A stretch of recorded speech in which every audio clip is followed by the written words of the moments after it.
Time now for an in-depth look at the market action on this Monday, and for that I'm joined on the line by Dr. Jun-sok, professor of economics at the Catholic University of Korea. Professor Yang, thank you for coming on today.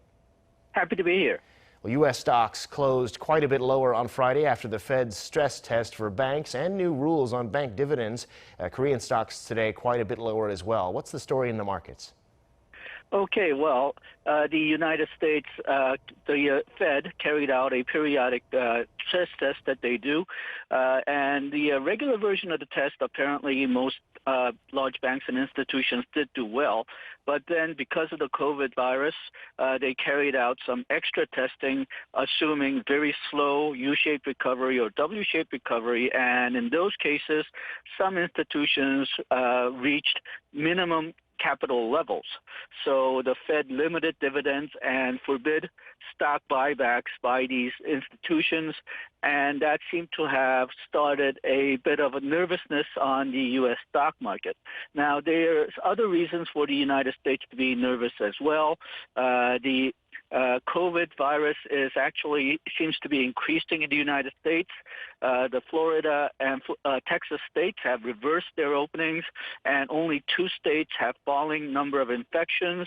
In fact, the United States is experiencing highest number of infections, more than 40,000 per day. Death rates are not that bad, but usually death rates lag behind infection rates. So there are some concerns that United States may go into a recession because the COVID virus is getting worse. And then the social unrest is continuing, and the unemployment measures, the aid to state measures, the aids to various companies that United States put in after the coronavirus. It's due to run out in July, and there's a question on whether these measures will be extended. So all those measures are making the United States markets very nervous, and that seems to account for what the downwards U.S. stock prices. Europe also is generally falling downwards last week, probably because it's following the U.S. markets. Asia also down today. Nikkei and the Chinese indices are down. Kospi, it's down today as well. It's been on a roller coaster ride since the end of last week, and Kosdaq has been on a downward trend since last Wednesday, and obviously today the news from the United States didn't help. So all these markets pretty much went down today. Well, Professor, as we just heard a minute ago, Bloomberg's predicting negative growth in the world's major economies of almost 20% in the second quarter. Korea, though, expected to fare quite a bit better than that. What stands out to you in these numbers? Okay, well, we need to take a look at what type of study the Bloomberg did. It actually examined research from 24 different investment banks and economic research institutions, and they're averaged out second quarter growth rate was minus 18.1%, but you have to remember that these are annualized rates. So the actual quarter-to-quarter rates are probably going to be about a quarter of that, 4.5%. It's a problem with statistics. Some countries prefer annualized rates. Other countries prefer just quarter-to-quarter rates. So it gets confusing sometimes. But in Korean terms, it's probably going to be about 4.5% worse than last second quarter of last year. Now, only China had a positive growth of 2.0%. Korea had the next best, but it was negative 1.8% annualized. So quarter to quarter, that's probably going to be about 0.45%. And the United States, again, annualized more than 30%, negative 30%. Japan, minus 22%. Germany, minus 11%.